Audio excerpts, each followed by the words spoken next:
welcome back. So in this video, we're going to be talking about some of the different types of units in CSS. So far we've been working with some basic coloring techniques. We've learned about selectors and then different properties, and then we've learned about some of these different values, but we haven't actually learned what all of these different things mean, this px, this percentage, and we don't actually know how they work. So what I'm going to be doing today is talking about some of the different types of units and how you can identify which one to use. So first thing I want to talk about is the difference between the two types of units, which are absolute units and relative units. So firstly, we have to talk about some of the units we've already been using. For example, pixels. Now pixels is a little bit special. I'll explain it to you in just a second. But pretty much the commonly used absolute units are things like centimeters, millimeters, and inches, which are absolute. It's not dependent on anything else. If you set it as 1 inch, it's going to be 1 inch long, no matter if you're doing it on a phone or an ultra-wide TV. So that's what absolute units are. They aren't affected by anything around them.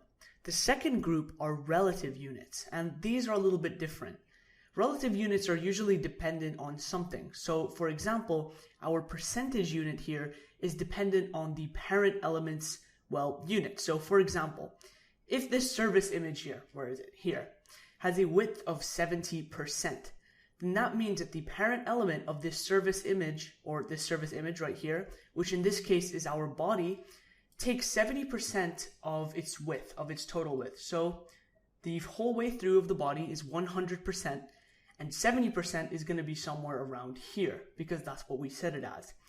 Now notice that when I start resizing this, you can see that it still takes up 70%. And obviously right now it doesn't work because I haven't refreshed the page, but you can see no matter how small I make it, it's only going to take up 70% of the total body width. So this is really good for something like a responsive design, because what happens is when you're using absolute units in a responsive design, let's say you set this width as 200 pixels.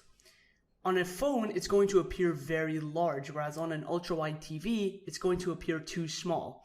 So using something like percentages would be very useful because then you could resize your window here however you like it and still have that look that you want. So that's pretty much it for percentages, but there's also a lot of different relative values that we can use, and I'm going to go through all of these in just a second. But the first thing I want to talk about is this special unit, which is pixels. Now, pixels is a little bit different.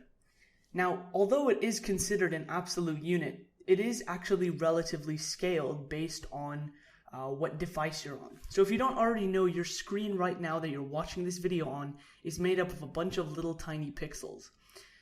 Now, there's this concept in computing, it's called DPI. It's pretty much used to calculate the resolution of your screen, and depending on the number of pixels you have, the resolution is going to change. So on low DPI tablets or things like that, anything that has a very low resolution, so for example if you're on YouTube and you change your resolution to 480p, what's going to happen is then the video is going to sort of adjust how many pixels are in that video. Now I'm not going to get too deep into how pixels are changed and things like that, but pretty much what happens is on high resolution devices, these pixels aren't going to appear the same as on low resolution devices, because obviously this is taking up only 400 pixels of height. And if you have an ultra high display, a very high definition TV, 400 pixels is only going to be about half of what it is here. So what actually happens in this is on these high DPI displays, each pixel in this unit is actually taking up multiple pixels relative to the resolution of the display. So for example, on a TV, every pixel according to this height would actually take up something like 4 pixels. So this is to give it that absolute illusion. Now, although it is in theory or at its core relative, when you're actually using it, it is an absolute value. So that's just one thing you need to keep in mind.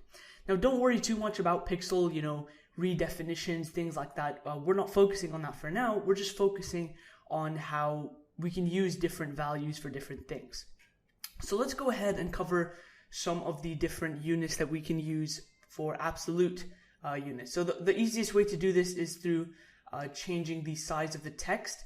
Now, again, we're going to cover this much later in this section, so don't worry about that too much. So the first one we can use is centimeters. So I can say the font size is 2 centimeters. Now, if I refresh the page, you can see that it is a lot bigger. Remember, if you actually took a ruler and measured the font size, you would get 2 centimeters. There's also many more, such as millimeters and inches, and pretty much everything in between. So you can see that's also a lot smaller. So we have our standard pixels here, but there's actually a few more that we can use. Now they're not used that commonly, so I'm not really going to go over them that much. But there are some other units that you can use instead of pixels that kind of follow that same formula. So there is something called PT, which are points, and it's a little bit bigger than a pixel. So if I go ahead and refresh that, you can see that that actually gets a little bit taller.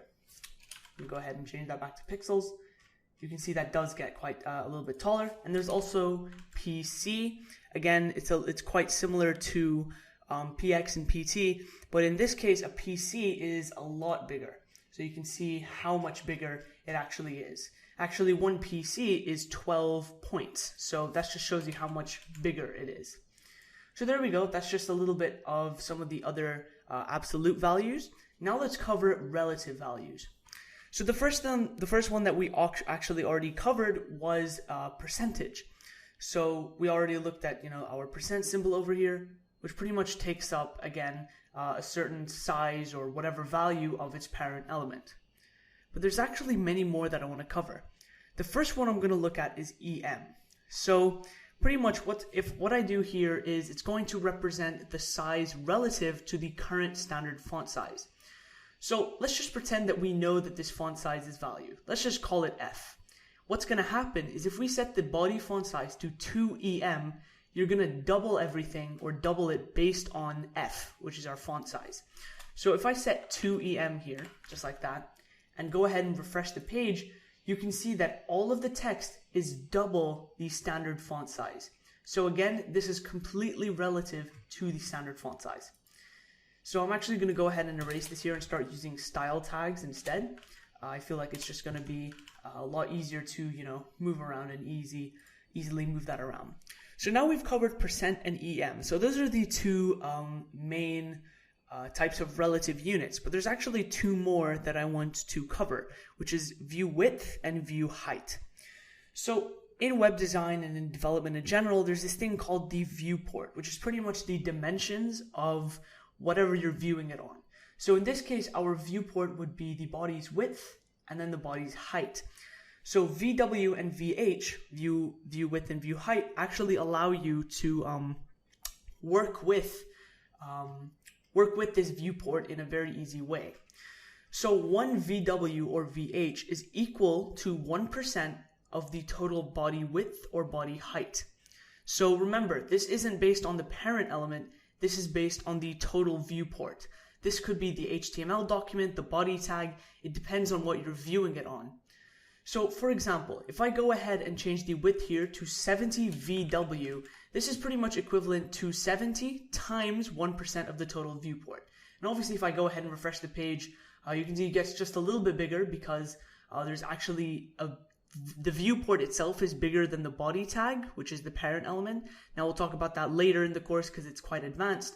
But what you can see here is that right here it doesn't actually affect it because the body is almost completely equivalent to the viewport.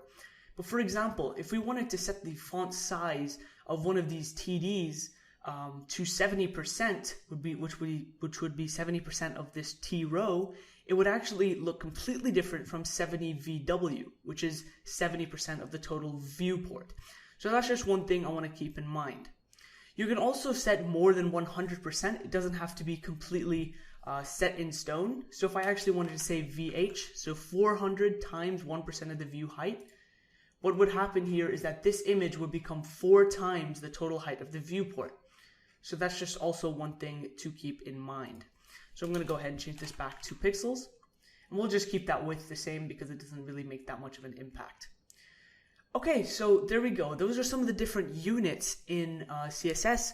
I've actually attached a little reference sheet that you can use. You can refer to to this lecture, you can go ahead, click on it. And if you want to revise any of these, you can. But just a fair warning, you're not really going to be using a lot of these units. The main ones you're going to use are most likely pixels and percent. But for some cases, you're going to want to use some other units.